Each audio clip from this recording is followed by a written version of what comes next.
Hey guys, welcome back to What the Fat. This is your host, Dr. Ryan Lowry.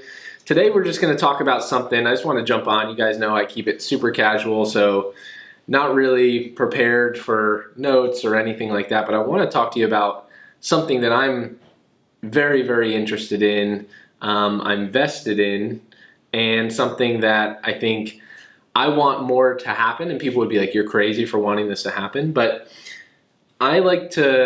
I shouldn't say this. I like to gamble strategically. And so I made a bet. And most of you are probably thinking, like, this guy's probably, like, he travels all around. He's probably this crazy gambler. That's not the case. I don't bet very much at casinos or anything like that. But I made a bet on a person. And that person so happens to be my brother. And so I made a $5,000 bet with my brother. And legitimately, I hope that I lose. Some of you are like, what the hell? This guy's crazy. He's out of his mind. But I did, and I want to explain to you why. And so it really started because I was recently in California. We took the entire family out. My mom and dad have never been to California. My dad was actually born in California, but since he was born, he's never been. My mom's never been to California, and it's amazing. I mean, if you've ever been to California or you live in California, you know how incredible it is. If taxes weren't crazy and I didn't think it was going to separate from the USA from having all types of earthquakes or whatever, like, I'd probably be there. But the weather is incredible. You can literally go from San Diego, where it's beautiful all year long, like no humidity, to San Francisco, where you have to wear a jacket all year long, to you can go snowing up in North California. Like, you can get a taste of whatever you want. So California is amazing. Taxes and expenses are ridiculous. Traffic is insanity. But we took them out there because that was our Christmas gift to them. We said, hey, let's go out to California. You've never been. They wanted to see their other grandson, Mason, which is my brother and his partner's dog. And so we went out. And we started out in San Diego. And we spent some time there with my brother's engagement party. Had an incredible time. Well, you'll see a vlog. If you haven't already, there's a vlog that'll be up on YouTube talking all about it, showing you kind of some behind the scenes stuff of what happened in Cali. But from there, we went to San Francisco because you guys know San Francisco, every year, Jacob and I do this wine party in Napa Valley. One of our favorite wineries ever is Nickel and Nickel, Farniente.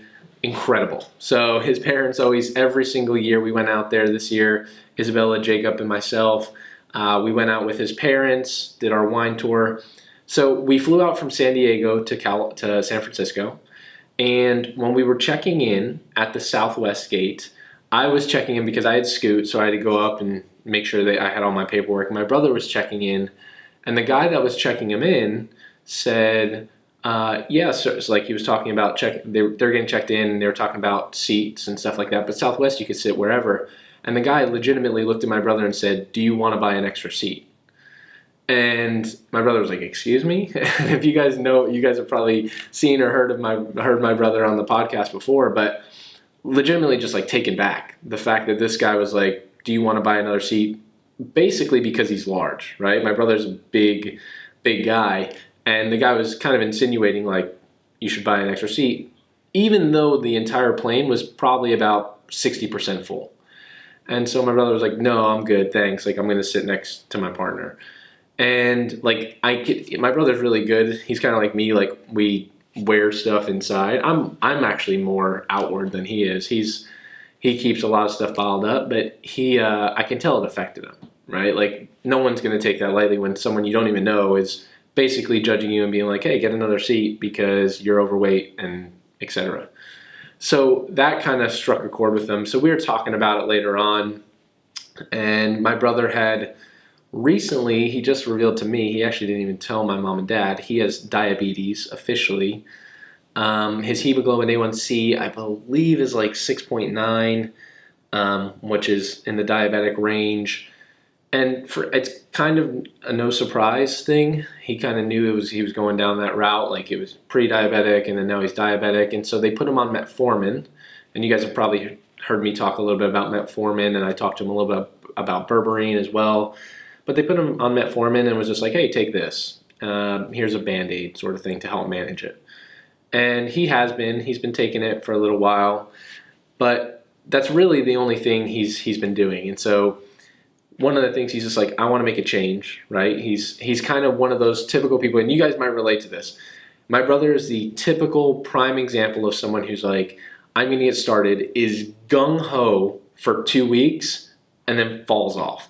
Literally the inability to properly have a foundation and start right and have complete buy-in, and then he falls off, right? And that's a lot of people. And I love him to death. Absolutely love him and want him to succeed. And so I'm trying to think, I'm like, how can I help him? Like, how can I help create this environment where I'm helping him get to whatever his goal is? Because he's getting married in March, so all the family's going to be there. And he's probably going to kill me for saying this because I know he's going to listen to this, but I think it's going to help a lot of people. And so he'll be happy about that. But he weighs over 400 pounds now. And that kind of took me back a little bit because I thought he was like in the 350 range. He's over 400, and he really wants to get down to 300 before he gets married. And I was like, well, bud, we got to put in some work because it's less than a year away, and we can do it. Like, you just have to make the shift and the mindset. And he knows, like, he literally knows everything. He's read the books. He has everything. But there's a lot of things, right? For someone on the outside, it sounds easy to go, oh, he's lazy, he does this. And he'll admit it. Like, yeah, I'm lazy with some things.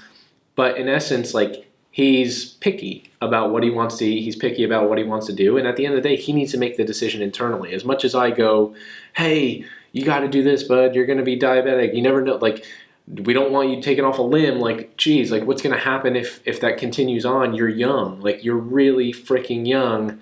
You shouldn't be in this scenario. And as much as I push, it's similar to what I talked about with my mom with smoking. But in essence, like, there comes a point where there's internal and external motivation. And so internal motivation, if you want someone to change their life or make a long-term change, it needs to be internal. Like, for me, there was nothing I was going to do to help my mom make a quick fix for smoking. And I didn't want her to make a quick fix. I wanted to make like a long-term fix where, even though, like I said, she still smokes, it's significantly reduced from what she was doing. I'd love, and I think I can kind of work on that in the next couple of years, getting her completely off, especially as I phase into potential baby time, of thinking about like, hey, I want you to be around for kids. And she actually starts to see that might be a reality. Not anytime soon, don't worry. But I think that'll transition and that'll happen. My brother, it's a little bit more difficult, right? Because if you think about it, in the gay community, it's similar to like what used to happen in old ancient times, or what's actually seen in like China, where the bigger you are, it's not actually looked up upon. Like, it's not looked down upon. And so he's like what's considered a bear in his community, and like he's extremely attractive in that world. And it's crazy, and it might sound like, how is that possible, blah blah blah, but like, it's the same thing with like sumo wrestlers. Like, they look at them, or people who are overweight or have a lot more weight. People look at them and go, oh, well, they have money because they can afford food, so they're a person of status, right? If you look at what happened in ancient times. But in essence, it's similar in that community. So like, intrinsically, the only motivation for him at this point is he needs to improve his health, or else he knows he's going to live a very short life. And that started to daunt on him more and more, the fact that he got diagnosed with diabetes and is legitimately taking medication for it. But it's still not to a point where in his mind he's looking at it as a life or death situation. And there's a lot of things underlying that. And I have incredible people on the podcast that have talked all about binge eating, struggles, stress, coping with food, things like that. And trust me, him and I experience all of that. And he's just dealt with it differently. Like, after college, you guys heard, and I'll refer you back, go check out the podcast I did with him, because he tells his entire story about, like, he literally was 180 pounds in high school. And even though he was bigger, he was by no means overweight or obese. And then what kind of put him down the path that he's on now. But he really needs to turn it around, right? Because at this point, it's either go to morbidly obese or make a change. And he's way too young, literally in his mid-30s, to be in the situation that he's in. And so I talked to him, and one of the things right now that's a big stressor on him is his wedding, right? He's getting married, has an incredible partner, love him, and they're getting married, but like they're going to be paying a ton of money for this wedding. And it's not like an extravagant wedding by any means. It's just weddings are fucking expensive. Like they are. And so he's doing it in San Diego. And one of the big things that he's like struggling over right now is making a decision of whether or not to have alcohol at the party. And alcohol at the wedding, I was like, you know what, like, not that it's necessary by any means, and people are probably like, wow, you're really going down a crazy rabbit hole of saying, oh, you need to have alcohol at your wedding. No, but like a lot of our family members casually drink. Some of them drink more than others. But in essence, I don't think it would be a bad thing to have alcohol at his wedding. I would never want him to be like, oh, like I had something left out. But it's expensive. Like I didn't realize how expensive a freaking wedding is. Probably why I'll do a destination wedding at some point. Like it's crazy. But weddings are expensive, and the alcohol itself to have for like a couple hours during his wedding is $5,000. And that's one of the things that he like didn't budget for. Like my brother's very meticulous, like one of the smartest human beings I've ever met in my entire life. And he has everything like scheduled out. He already has his website of like, hey, here's where the wedding is. Here's what our registry is. Here's where you can go. Like really smart, really dialed in. Probably allude a lot to that to my dad because he was so like structured. But in essence, he didn't budget for that. He didn't plan for having alcohol, and that's a big expense to have on top of potentially like his honeymoon and everything else that he had planned after that. And so I told him, I said, you know what? I'm going to do something that I normally never do.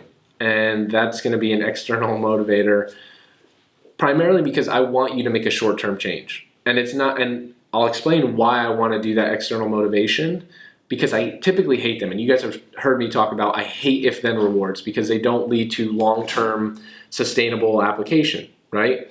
But in this case, I look at it as a life or death situation. In essence, like if he doesn't make a change within the next 6 months, I don't know if I'm going to have him in the next 6 years. And that's scary to think about. Like, I want him to be there when my kids are growing up. I want him to be there when Mason is 15 years old and he's a puppy right now and he doesn't have one of his dads because of just lifestyle habits. And so I made a bet with him and I said, all right, we're going to make a change, right? So you really want to make a change. Here's what we're going to do. If by the beginning of the new year, and his wedding's early next year, you can lose 100 pounds. And I'll give you every resource I have, every person, every guide, every system, everything I have. I will do whatever you need to do it. You can lose 100 pounds. I'll pay for the entire alcohol at the wedding, $5,000 of alcohol. And like he lit up. And it was the first time ever that he was like, are you serious? And like even mentioned it to Jake, and he was like I got to get moving now. And now Jake, of course, his partner, is like, well, what do I need you to do to like help? We can go on walks at night. And like it was funny to watch them like kind of spark this fire of like, wow, this could be a huge relief off of our backs stress-wise. I need to do this. And like it's doing it for the betterment of his health. And so while I hate if-then rewards, I felt that this was an appropriate time to make a bet with my brother and go, hey, listen, if you're able to do this, then I'll cover that expense for you at the wedding. And the reason I think it's beneficial, one, like I said earlier, short term, I think it'll make a significant impact on his overall health. But two, I have a strong feeling that my brother, when he gets to that point, and he doesn't like to lose, very big in video games, Pokemon Go, everything. Like he's very, very competitive in that regard. I have a feeling that when he hits a certain level, like when he starts losing 50 plus pounds, he's going to feel so much better that that's the point in which this is going to become a lifestyle change, where like the if-then reward will become tertiary, and everything else, every other parameter, the fact that he doesn't need to go to the pharmacy to pick up metformin anymore, the fact that he doesn't have trouble sleeping anymore, the fact that he isn't tired all day long like he is now, the fact that he can walk outside and not be drenched in sweat, the fact that he can go to the airport and someone doesn't have to ask him if he needs another seat, like all of those things I think will happen naturally on their own during his course or during this path over the next 6 to 8 months. And I think that will lead to the long-term change because he'll fall in love with that and he'll realize, wow, I feel better. Like I'm legitimately a better person because of how I feel. I'm nicer. I feel more empathy. Like it'll change him that I think it's worth the temporary risk of an if-then reward for him to make a long-term adaptation. And so that's the bet I made with him. I'm going to hold to it. I'm going to push him. And partly why I'm making this podcast episode today, because I know there's an accountability factor. And I know there's a lot of people who are going to be like, oh my gosh, like that's crazy, blah, blah, blah. But in essence, I love him to death. And it's something that I wanted to do. And it's not a cheap bet by any means. But in essence, I think of it as a long-term investment in his health. And I hope I lose. I legitimately hope I lose. And I pray every day that I can give him all the tools, resources, and support that he needs to make me lose.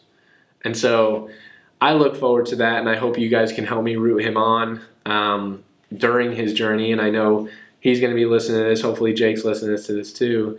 And they're there, and they understand that, listen, you got this whole tribe, this whole community behind me that now knows I got to make this happen before my wedding. And I really, truly think that aspect of he's going to make this a sustainable thing when he realizes I'm better because of how I feel.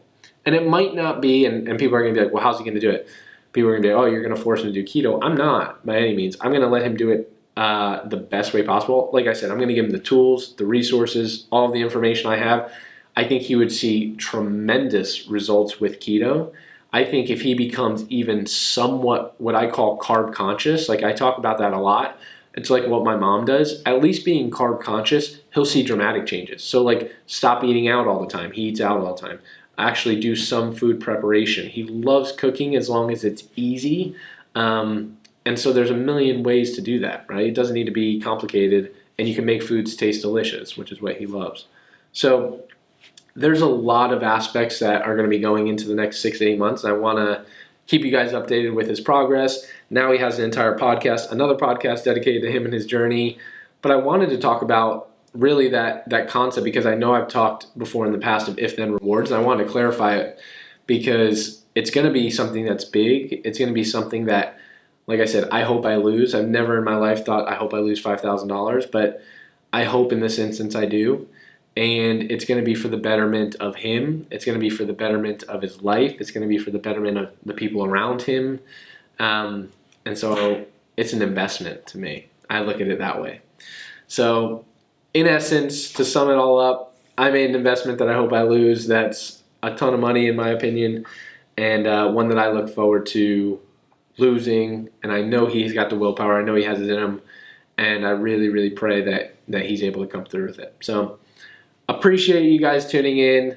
As always, make positivity louder. Let us know, and hopefully send your prayers, your support for him throughout this journey. And hopefully you guys can root on me losing my bet. And we'll talk to you guys soon. Love y'all. I'll talk to you soon.